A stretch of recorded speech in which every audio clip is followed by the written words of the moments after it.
welcome to Homemade. Hello welcome to homemade. ഞാൻ രമ്യ സുർജിത്ത്.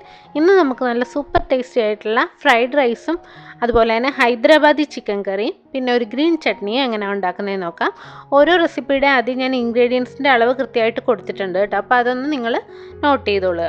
അല്ലെങ്കിൽ പിന്നെ ഓരോന്നും എടുത്ത് പറയുമ്പോഴേക്കും വീഡിയോയുടെ ലെങ്ത്ത് കൂടിപ്പോവും. അതുകൊണ്ടാണ്. അപ്പോൾ ഇൻഗ്രീഡിയൻസിൻ്റെ അളവ് നിങ്ങൾ ഒന്ന് ശ്രദ്ധിച്ചോളുക.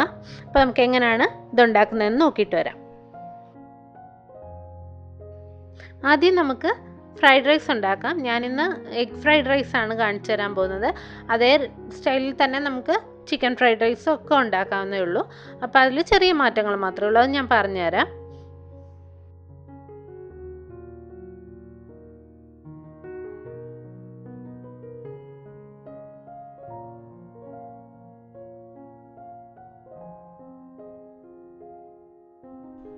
ആദ്യം നമുക്ക് അരി വേവിക്കാനായിട്ട് വെക്കാം. ഞാനിവിടെ 1 കപ്പ് ബസ്മതി അരിയുടെ കണക്കാണ് കാണിച്ചു തരാൻ പോകുന്നത്. അപ്പോൾ 1 കപ്പ് അരി വേവിക്കണമെങ്കിൽ ഒരു 4-5 കപ്പ് വെള്ളം തിളപ്പിക്കാനായിട്ട് വെക്കുക. അതിനകത്തേക്ക് ആവശ്യത്തിന് ഉപ്പും ഒരു പകുതി നാരങ്ങയുടെ നീരും കൂടെ ചേർത്ത് കൊടുക്കുക. എന്നിട്ട് വെള്ളം നന്നായിട്ട് തിളച്ച് വരുമ്പോഴേക്കും അതിനകത്തേക്ക് കഴുകി വാരിയെടുത്ത അരി ചേർത്ത് കൊടുക്കുക. ഞാൻ 1 കപ്പ് ബസ്മതി റൈസാണ് എടുത്തിരിക്കുന്നത്. അത് വെള്ളത്തിലിട്ട് കുതിർത്തതൊന്നുമല്ല, കഴുകി വെള്ളം വാർന്നു പോയതിന് ശേഷം എടുത്ത അരിയാണ്. ഇത് നമുക്ക് ആ തിളച്ചുകൊണ്ടിരിക്കുന്ന വെള്ളത്തിനകത്തേക്ക് ഇട്ട് കൊടുക്കാം. പിന്നെ നമ്മൾ ഈ നാരങ്ങ നീര് ചേർക്കുന്നത് എന്തിനാന്ന് വെച്ചാൽ ചോറ് തമ്മിൽ ഒട്ടിപ്പിടിച്ച് പോകാതിരിക്കാനായിട്ടാണ്. അപ്പോൾ നല്ല വെളുത്ത നല്ല റൈസ് നമുക്ക് കിട്ടുകയും ചെയ്യും നാരങ്ങ നീര് ചേർത്ത് കഴിഞ്ഞാൽ. അപ്പോൾ ഉപ്പൊക്കെ ആവശ്യത്തിനുണ്ടായിരിക്കണം. എന്നിട്ട് ഇതൊരു 5 മുതൽ 8 മിനിറ്റിനുള്ളിൽ തന്നെ ഇത് നന്നായിട്ട് വെന്ത് കിട്ടും.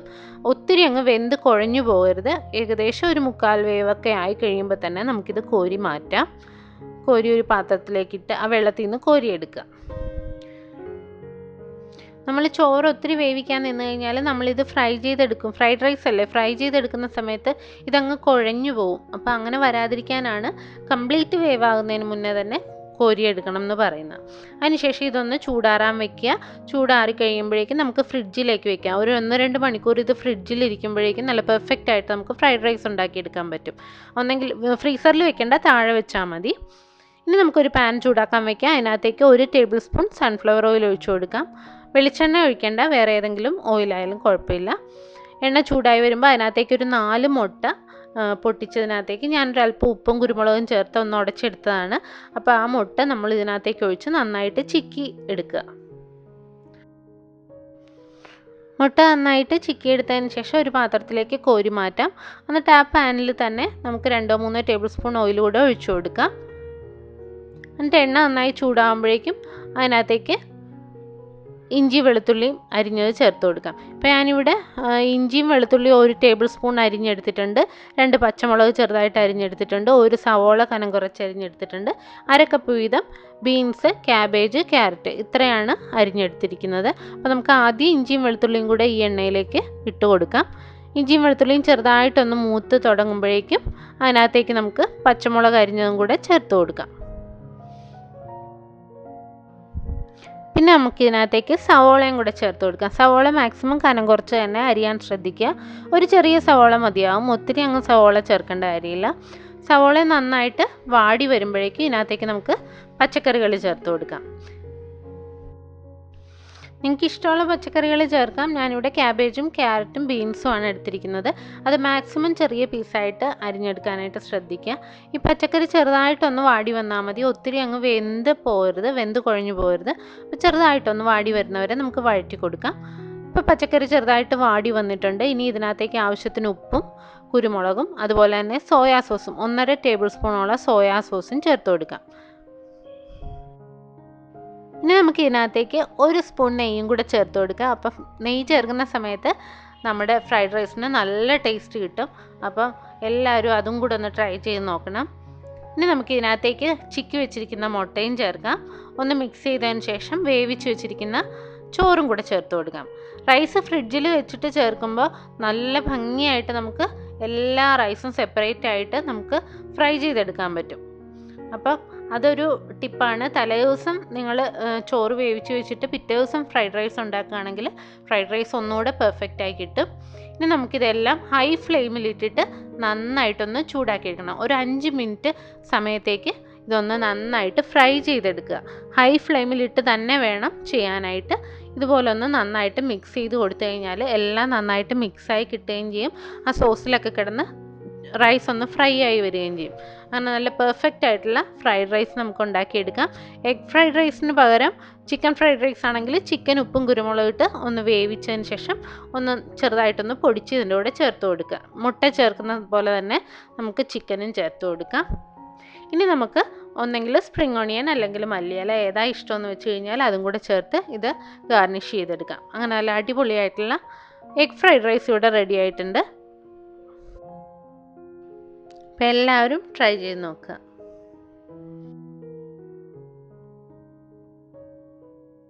ഇനി അടുത്തത് ഗ്രീൻ ചട്നിയാണ്. മല്ലിയിലയും പുതിനയിലയും ചേർത്തിട്ടുണ്ടാക്കുന്ന ഗ്രീൻ ചട്നിയാണ്. ഇത് ഫ്രൈഡ് റൈസിനും ബിരിയാണിക്കും അതുപോലെ തന്നെ തന്തൂരി ചിക്കൻ്റെ ഒക്കെ കൂടെ കഴിക്കാനായിട്ട് നല്ല ടേസ്റ്റാണ്.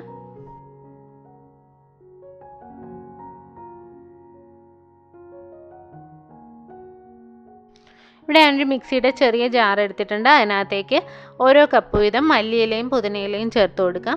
ഏതിൻ്റെ ടേസ്റ്റാണ് കൂടുതൽ ഇഷ്ടമെന്ന് വെച്ചാൽ അത് കുറച്ച് കൂടുതൽ ചേർക്കാം. ഞാനിവിടെ മല്ലിയിലയാണ് ഒരല്പം കൂടുതൽ ചേർത്തിരിക്കുന്നത്. പിന്നെ എരിവിന് ആവശ്യമായിട്ടുള്ള പച്ചമുളക് ചേർക്കാം. ഞാൻ ഒരു വലിയ പച്ചമുളക് ചേർത്ത് കൊടുത്തിട്ടുണ്ട്. പിന്നെ 1 ടീസ്പൂൺ ഇഞ്ചിയും വെളുത്തുള്ളിയും കൂടെ പേസ്റ്റ് ആക്കിയത് ചേർത്ത് കൊടുക്കാം. അതല്ലാന്നുണ്ടെങ്കിൽ ഓരോ കഷ്ണം ഇഞ്ചിയും ഒരല്ലി വെളുത്തുള്ളിയും കൂടെ ചേർത്ത് കൊടുത്താൽ മതി. പിന്നെ നമുക്ക് ഒരു പകുതി നാരങ്ങയുടെ നീര് ചേർത്ത് കൊടുക്കാം. ഏകദേശം ഒരു 2 ടേബിൾ സ്പൂൺ വരെ ഉണ്ടാവും. പിന്നെ നമുക്കിതെല്ലാം കൂടെ നന്നായിട്ട് അരച്ചെടുക്കാം. ഇപ്പം നല്ല പേസ്റ്റ് പോലെ ഞാൻ അരച്ചെടുത്തിട്ടുണ്ട്. ഇതൊരു ബൗളിലേക്ക് മാറ്റിയതിന് ശേഷം ആവശ്യത്തിന് ഉപ്പ് ചേർത്ത് കൊടുക്കുക. പിന്നെ പുളി നന്നായിട്ട് കുറഞ്ഞ തൈര് നോക്കി ഒരു 1/2 കപ്പ് തൈര് ചെറുതായിട്ടൊന്ന് സ്പൂൺ വെച്ച് ഉടച്ച് ചേർത്ത് കൊടുക്കുക. സ്പൂൺ അല്ലെങ്കിൽ ഫോർക്ക് വെച്ച് ഉടച്ച് ചേർത്ത് കൊടുക്കുക. നമ്മൾ മിക്സിയിലിട്ട് അടിക്കേണ്ട കാര്യമില്ല. കുറച്ചിത് തിക്കായിട്ടിരിക്കുന്നതാണ് നല്ലത്. അപ്പോൾ 1/2 കപ്പ് തൈര് ചെറുതായിട്ട് സ്പൂണോ ഫോർക്കോ വെച്ച് ഉടച്ച് ഇതിൻ്റെ കൂടെ ചേർത്ത് നന്നായിട്ട് മിക്സ് ചെയ്തെടുക്കുക. നമ്മുടെ ഗ്രീൻ ചട്നി ഇവിടെ റെഡി ആയിട്ടുണ്ട്. അടിപൊളി ടേസ്റ്റാണ്.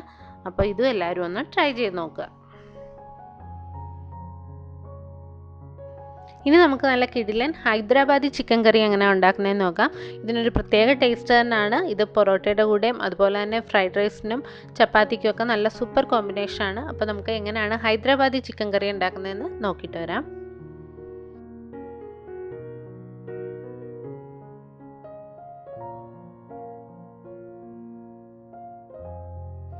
ആദ്യം നമുക്കൊന്ന് ചിക്കൻ മാരിനേറ്റ് ചെയ്തെടുക്കണം. ഞാനിവിടെ 2 കിലോ ചിക്കൻ നന്നായിട്ട് കഴുകി വൃത്തിയാക്കി എടുത്തിട്ടുണ്ട്.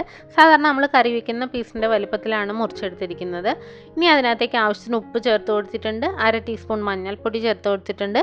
പിന്നെ ഒരു 2 ടീസ്പൂണോളം മുളക് പൊടി, ഞാനിവിടെ കാശ്മീരി മുളക് പൊടിയാണ് ചേർത്ത് കൊടുത്തിരിക്കുന്നത്.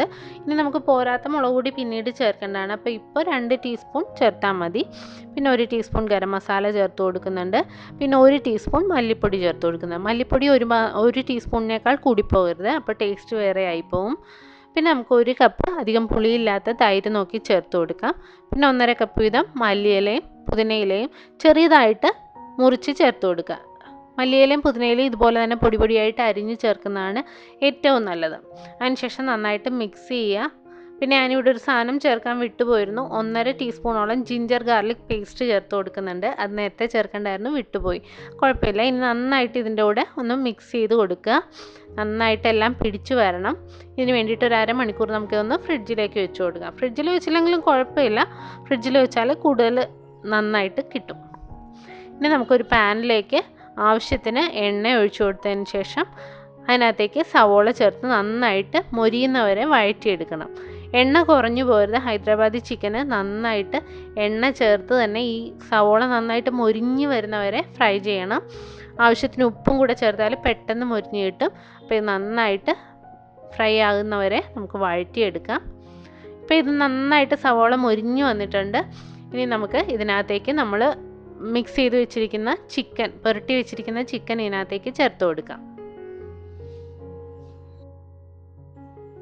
ഇപ്പോൾ ചിക്കനൊക്കെ നല്ല സോഫ്റ്റായി കിട്ടും. ഇങ്ങനെ മാരിനേറ്റ് ചെയ്ത് വെച്ചിട്ട് നമ്മൾ ഉണ്ടാക്കുന്ന സമയത്ത് ചിക്കൻ പീസൊക്കെ നല്ല സോഫ്റ്റായി വരും. അതിന് വേണ്ടിയിട്ടും കൂടാണ് നമ്മളൊരു 1/2 മണിക്കൂർ ഇത് റെസ്റ്റ് ചെയ്യാനായിട്ട് വെക്കുന്നത്. ഇനി നമുക്കിത് നന്നായിട്ട് ഹൈ ഫ്ലെയിമിലിട്ടിട്ട് ഇതൊന്ന് റോസ്റ്റ് ചെയ്തെടുക്കണം. തീ കുറച്ച് വയ്ക്കരുത്, ഹൈ ഫ്ലെയിമിൽ തന്നെ ഇതൊന്നിങ്ങനെ മൂടി വെക്കാതെ തന്നെ തുറന്ന് വെച്ച് ഒന്ന് വരട്ടിയെടുക്കണം. അപ്പോഴാണ് ആ സവോള, മുരിഞ്ഞ സവോളയുടെ ടേസ്റ്റും ഒക്കെ ഈ ചിക്കൻ്റെ പീസിലേക്ക് നന്നായിട്ട് പിടിച്ച് കിട്ടും. അതിന് വേണ്ടിയിട്ടാണ് നമ്മളിങ്ങനെ ചെയ്യുന്നത്. ഈ ഒരു സ്റ്റെപ്പ് ഒരിക്കലും സ്കിപ്പ് ചെയ്യരുത്. ഇങ്ങനെ ചെയ്യുമ്പോഴാണ് ഏറ്റവും ടേസ്റ്റ് വരുന്നത് ചിക്കൻ്റെ പീസിലേക്കൊക്കെ എല്ലാം നന്നായിട്ട് പിടിക്കുന്നത് ഇപ്പോഴാണ്. അപ്പോൾ നന്നായിട്ടൊന്ന് ഒരു 3-4 മിനിറ്റ് ഇതുപോലെ തന്നെ വരട്ടിയെടുക്കുക.